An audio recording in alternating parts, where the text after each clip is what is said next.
Hey guys, welcome back with me again in the channel. On today's tutorial, I'm going to show you how you can stop receiving emails from Messenger.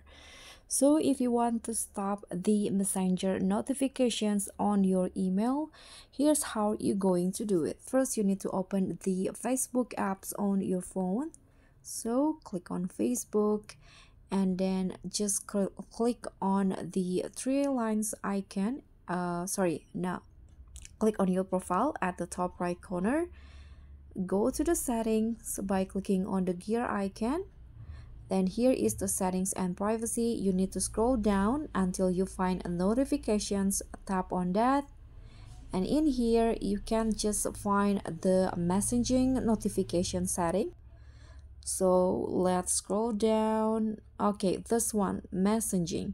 So you can see that the current settings is that I enable the push notifications, emails, and also SMS. So what you need to do is just turn off the email. So click on messaging, and in here for the emails, you can just turn it off by clicking on the circle until it turns to gray like this. And just like that, after that, you won't receive any notifications from Messenger on your emails.